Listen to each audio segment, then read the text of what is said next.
بسم اللہ الرحمن الرحیم۔ معزز ناظرین، آج ہم آپ کو بتائیں گے کہ دوزخ میں کیا کیا ہوگا اور دوزخ کیسی ہوگی اور اس میں کون سے لوگوں کو داخل کیا جائے گا اور کن کن لوگوں کو عذاب دیا جائے گا۔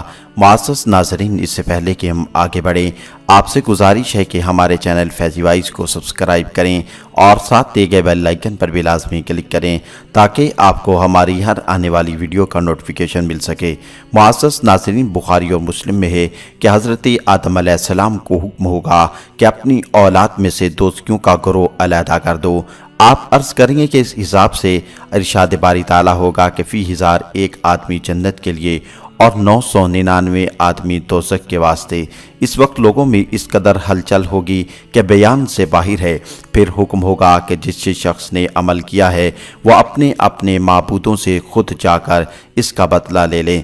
پس جس وقت اپنے معبودوں کی جستجو میں ہوں گے تو بت پرستوں کے لیے وہ شیاطین جو بتوں سے تعلق رکھ کر بت پرستی اور سرکشی کے باعث بنے تھے اور خواب اور بیداری میں نئے نئے کرشمے دکھاتے تھے، سامنے آ جائیں گے، اور جو جماعتیں حضرت عیسیٰ علیہ السلام، ملائکہ اور دیگر انبیاء علیہ السلام، اولیاء کو پوجتی تھی، چونکہ یہ صالحین ان کے بد اعمال سے بیزار تھے اور در حقیقت ان کی گمراہی کے باعث بھی شیاطین ہی تھے، اللہ کا یہ ارشاد سچا ہو رہا ہوگا۔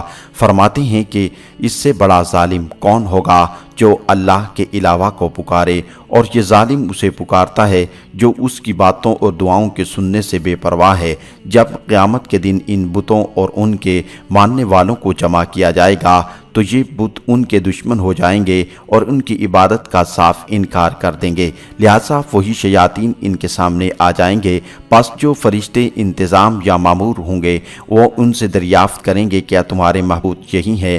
وہ اپنے پورے یقین کے ساتھ بوجہ اسی مناسبت اور معنی کے جو ان بتوں کے ساتھ تھی کہیں گے کہ در حقیقت ہمارے معبود یہی ہے۔ ملائکہ ان سے کہیں گے کہ انہی کے ساتھ چلے جاؤ تاکہ تمہارے اعمال کی جزا اور سزا تک پہنچا دیں۔ پس یہ بسبب شدت پیاس اپنے معبودوں سے پانی طلب کریں گے، اس پر ان کے لیے سیراب یعنی چمکتا ہوا ریتا نمودار ہو جائے گا، وہ اس کو پانی سمجھ کر توڑیں گے۔ پہنچنے پر ان کو معلوم ہوگا کہ وہ آگ ہے جو بڑی لپٹوں سے ان کو اپنی طرف کھینچتی ہے۔ اس وقت دوزخ میں سے لمبی لمبی گردنیں نکلیں گی جو دانوں کی طرح ان کو چن چن کر دوزخ میں ڈال دیں گے۔ جب کفار آگ میں جمع ہو جائیں گے تو شیطان آگ کے ممبر پر چڑھ کر سب کو اپنی طرف بلائے گا، اور دوزخ میں ابلیس کے لیے ممبر ہوگا جس پر گھوڑا ہوگا۔ یہ سوچ کر اس کے پاس آ جائیں گے کہ ہمارے سردار صاحب ہیں، شاید کس طرح نجات دلا دیں۔ جب یہ چیلے اپنے گروہ کے پاس آ جائیں گے تو اللہ تعالیٰ کا ارشاد ہوگا جس کی اس دنیا میں خبر دے دی گئی تھی تاکہ شیطان کی بے وفائی کا علم آپ کو ہو جائے۔ جب سب چیلے اپنے گرو کے پاس آ جائیں گے تو اللہ تعالیٰ کا ارشاد سچا ہوگا جس کی اسی دنیا میں خبر دے دی گئی ہے تاکہ شیطان کی بے وفائی کا لوگوں کو علم ہو جائے۔ فرمایا کہ پس شیطان کہے گا خدا کے تمام احکام بجا درست تھے، میں تمہارا اور تمہارے باپ کا دشمن تھا، مگر یہ یاد رہے کہ تم میں سے کسی کو زبردستی اپنی طرف نہیں کھینچا، البتہ برے کاموں کی ترغیب دی۔ تم نے بسبب کم عقلی اور خام طبی میرے وسوسوں کو سچا جان کر اختیار کیا، بس اس وقت اپنے آپ پر ہی ملامت کرو نہ کہ مجھ پر، علاوہ ازیں مجھ سے کسی قسم کی نجات خلاصی دلانے کی امید نہ رکھنا۔ اس یاس اور نا امیدی کے جواب کو سن کر سارے دوزخی آپس میں لان تان کرنے لگیں گے۔ دنیا کے سردار اور ان کے ماننے والے سب یہ چاہیں گے کہ اپنے وبال کو دوسروں پر ڈال کر خود سبق دوش ہو جائیں، مگر یہ خیال محال اور بے سود ہوگا، اور قہر کے فرشتے ان کو کشا کشا اس مقام تک پہنچا دیں گے جو ان کے اعمال و عقائد کے مطابق ان کا ٹھکانہ بنتا ہوگا۔ بخاری و مسلم و ترمذی سب میں ہے، دوزخ کی آگ یہاں کی آگ سے 70 حصے زیادہ گرم ہے۔ اس کا رنگ شروع میں سفید تھا، پھر 1000 برس بعد سرخ ہو گیا، اب سیاہ ہے۔ اس کے 7 طبقے ہیں جن میں سے ایک ایک بڑا پھاٹک ہے، اور پہلا طبقہ گنہگار مسلمانوں اور ان کفار کے لیے مخصوص ہے جو باوجود شرک اور پیغمبروں کی حمایت کرتے تھے۔ دیگر طبقات مشرکین، آتش پرست، دہریے، یہودی، نصارہ اور منافقین کے لیے مقرر ہے۔ ان طبقوں کے نام یہ ہیں۔ قرآن کریم میں دروازوں کا ذکر یوں ہے۔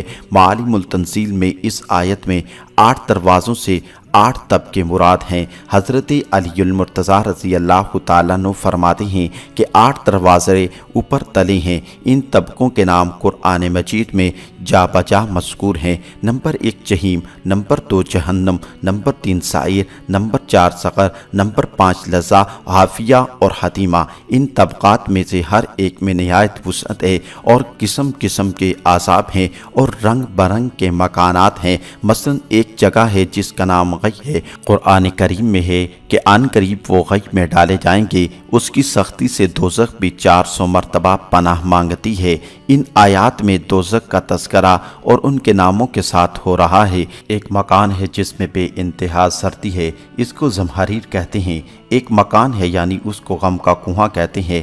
ایک کنواں ہے جس کو زہر اور پیک کے کیچڑ کہتے ہیں۔ ایک پہاڑ ہے جس کو صعود یعنی اس کی بلندی 70 سال کی مسافت کے برابر ہے، جس پر کفار کو چڑھا کر نار دوزخ کی تہ میں پھینکا جائے گا۔ ایک تالاب ہے جس کا نام آب حمیم ہے، پانی اس کا اتنا گرم ہے کہ لبوں تک پہنچنے سے اوپر کا ہونٹ اس قدر سوج جاتا ہے کہ ناک اور آنکھ تک ڈھک جاتی ہے اور نیچے کا لب سوج کر سینے اور ناک تک پہنچتا ہے۔ زبان جل جاتی ہے اور منہ تنگ ہو جاتا ہے۔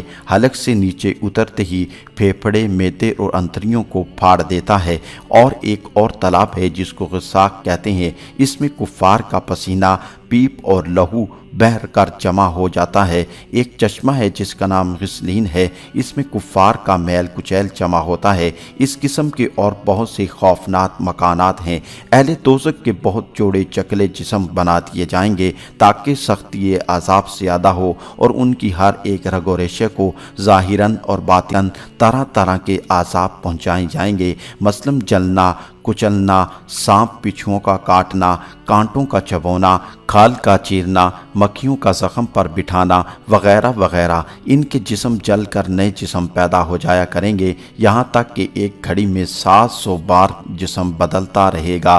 جب ان کے جسم جل جائیں گے تو ہم ان کو کھال دیں گے تاکہ وہ عذاب چکھیں، مگر یہ واضح رہے کہ جسم کے اصلی اعضاء برقرار رہیں گے، صرف گوشت پوست جل کر دوبارہ پیدا ہوتا رہے گا اور غم حسرت، نا امیدی، خلل، شکم وغیرہ تکلیفات بقدر جسامت برداشت کریں گے۔ بعض کافروں کی کھال 42 گز موٹی ہوگی، دانت پہاڑوں کی مانند بیٹھنے میں 3 منزل کی مسافت کے برابر جگہ گھیریں گے۔ ترمذی میں آیا ہے کہ ان کے بیٹھنے کی جگہ میں اتنی مسافت ہوگی جتنی مکہ اور مدینہ میں ہے، اور ان دونوں شاخوں کے درمیان 3 روز کی راہ کا فاصلہ ہوگا۔ ایک عرصہ گزر جانے کے بعد سوائے دیگر عذاب کے بھوک کا عذاب اس قدر سخت کر دیا جائے گا جو تمام عذابوں کے مجموعے کے برابر ہوگا۔ آخر کار نہایت بے چین اور بے قرار ہو کر سب دوزخی غذا طلب کریں گے۔ حکم ہوگا درخت زقوم کے پھل جو نہایت تلخ خاردار اور سخت ہیں اور جہنم کی تہ میں پیدا ہوتا ہے، ان کو کھانے کو دے دو۔ جب ان کو کھانا شروع کر دیں گے تو گلے میں پھنس جائے گا، گویا یہ کھانے کی سزا ہوگی۔ اس حقیقت کو ان الفاظ میں بیان کیا گیا ہے۔ اور جب یہ کھانا حلق سے نہ اترے گا تو سوچیں گے کہ دنیا میں تو پانی پی لیتے تھے، یہاں پینے کی جگہ کون سی ہے اور کہاں سے پیا جائے، تو پانی مانگیں گے۔ حکم ہوگا جہنم سے پانی لا دو۔ پانی کے منہ تک پہنچتے ہی ہونٹ چل کر اتنے سوج جائیں گے کہ پیشانی اور سینے تک پہنچ جائیں گے، زبان سکڑ جائے گی، حلق ٹکڑے ٹکڑے ہو جائے گا، انتڑیاں پھٹ کر پخانے کے راستے سے باہر نکل جائیں گی۔ ارشاد ہوگا انہیں گرم پانی پلایا جائے جو ان کی انتڑیوں کو کاٹ ڈالے۔ اس حالت بے قرار ہو کر سردار جہنم کے سامنے آہوزاری کریں گے، ہم کو تو مار دے تاکہ اس مصائب سے نجات پالے۔ 1000 سال کے بعد جب وہ جواب دے گا کہ تم تو ہمیشہ اسی میں رہو گے، پھر 1000 سال کے بعد خدا بندے کریم دعا کریں گے، اے خدائے قدوس ہماری جان دے لے، اپنی رحمت سے اس عذاب سے نجات دے دے۔ 1000 سال کے بعد بارگاہ ہستی سے جواباً ارشاد ہوگا خبردار خاموش رہو، ہم سے استدعا نہ کرو، تم کو یہاں سے نکلنا نصیب نہ ہوگا۔ آخرکار مجبور ہو کر کہیں گے